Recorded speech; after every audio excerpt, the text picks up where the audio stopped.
નમસ્કાર મિત્રો, સ્વાગત છે તમારું લક્ષ્યવેધ 2.0 યુટ્યુબ ચેનલના એક નવા વિડીયોમાં। તો મિત્રો, આજે આપણે જાણીશું ગૌણ સેવા પસંદગી મંડળ દ્વારા એક્સ-રે ટેકનિશિયનની નવી ભરતીની જાહેરાત કરવામાં આવેલી છે અને મિત્રો આમાં ફોર્મ ભરવાના છેલ્લા દિવસો બાકી છે, તો વિડીયો પૂરો જોજો જેથી કરીને તમને આ ભરતીની સંપૂર્ણ માહિતી મળી રહે।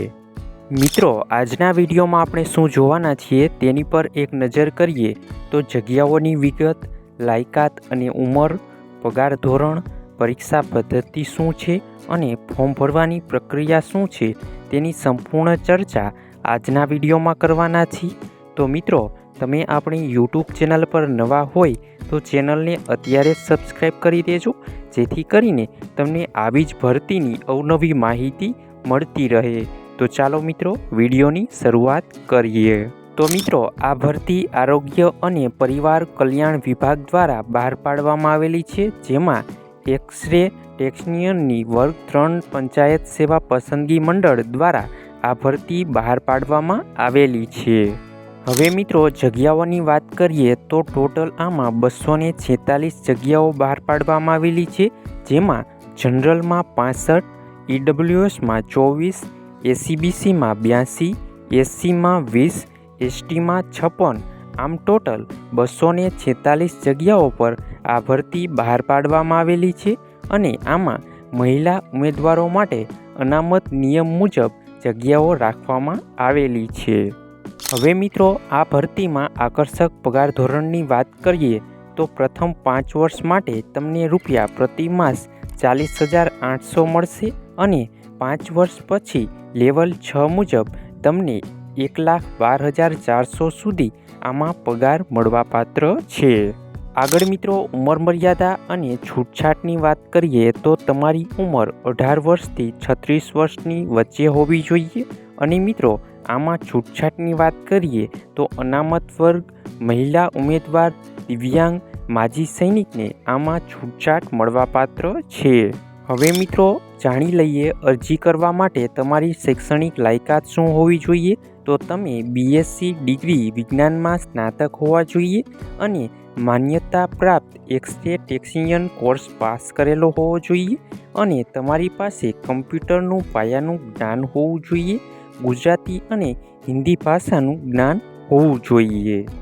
આગળ મિત્રો, આ ભરતીમાં પરીક્ષા પદ્ધતિની વાત કરીએ એ પહેલાં મિત્રો, તમે આપણી યુટ્યુબ ચેનલ પર નવા હોય તો ચેનલને અત્યારે જ સબસ્ક્રાઈબ કરી દેજો અને તમને આ વિડીયો પસંદ આવતો હોય તો વિડીયોને લાઈક કરજો, તમારા મિત્રો સુધી શેર કરજો અને તમને કોઈ પણ પ્રકારનો પ્રશ્ન હોય તો નીચે કમેન્ટમાં પૂછી શકો છો।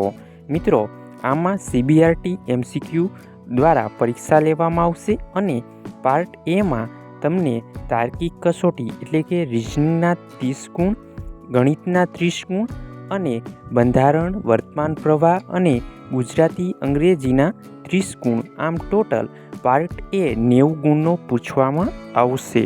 આગળ મિત્રો, પાર્ટ બીની વાત કરીએ તો તે સંબંધિત વિષય સાથે પ્રશ્નો પૂછવામાં આવશે અને પાર્ટ એના 90 ગુણ અને પાર્ટ બીના 120 ગુણ, આમ ટોટલ 210 ગુણનું આ પેપર રાખવામાં આવેલું છે। હવે મિત્રો, અગત્યની તારીખો અને પરીક્ષા ફીની વાત કરીએ તો આમાં 15/6/2026થી ફોર્મ ભરવાની શરૂઆત થઈ ગઈ છે અને ફોર્મ ભરવાની છેલ્લી તારીખ 29/6/2026 રાખવામાં આવેલી છે। તો મિત્રો, આ છેલ્લી તારીખ પહેલાં તમે આમાં ફોર્મ અવશ્ય ભરી દેજો અને મિત્રો, ફી ભરવાની અંતિમ તારીખ 1/7/2026 રાખવામાં આવેલી છે। જનરલ ઉમેદવારોએ અરજી ફી માટે 500 રૂપિયા અને અનામત વર્ગ માટે ₹400 ફી રાખવામાં આવેલી છે। પરીક્ષા આપવા ઉમેદવારો ફી પરત મળવાપાત્ર છે। હવે મિત્રો, જાણી લઈએ તમે ફોર્મ ક્યાંથી ભરી શકશો। તો ઓજસની ઓફિશિયલ વેબસાઇટ પર જઈ તમારી પર્સનલ અને શૈક્ષણિક વિગતો ભરી તાજેતરનો ફોટો અને સહી અપલોડ કરી ફોર્મ કન્ફર્મ કરવાનું રહેશે અને ઓનલાઈન ફી ભરવાની રહેશે। તો મિત્રો, ઓજસની ઓફિશિયલ વેબસાઇટ પર જઈ તમે આ ફોર્મ ભરી શકો છો। તો મિત્રો આ હતી ભરતીની સંપૂર્ણ માહિતી। આવી જ સરકારી અને પ્રાઇવેટ ભરતીની અવનવી માહિતી જાણવા માટે આપણી યુટ્યુબ ચેનલને અત્યારે જ સબસ્ક્રાઈબ કરી લેજો। અને મિત્રો નવી અપડેટ PDF મટીરિયલ મેળવવા માટે તમે આપણી ટેલિગ્રામ ચેનલ અને વોટ્સએપ ચેનલમાં જોઈન થઈ જાઓ। ટેલિગ્રામ ચેનલ અને વોટ્સએપ ચેનલની લિંક વિડીયોની નીચે કમેન્ટ બોક્સમાં આપવામાં આવેલી છે। અને મિત્રો આ વિડીયો તમને પસંદ આવ્યો હોય તો વિડીયોને લાઈક કરજો, તમારા મિત્રો સુધી શેર કરજો અને નીચે આપેલા હાઈપના બટનને ક્લિક કરી વિડીયોને સ્કોર આપી દેજો, જેથી કરીને અમે તમારી માટે આવી જ ઉપયોગી માહિતી લાવતા રહીએ। તો મિત્રો મળીએ એક નવા વિડીયો સાથે, ત્યાં સુધી જય હિન્દ, જય ભારત।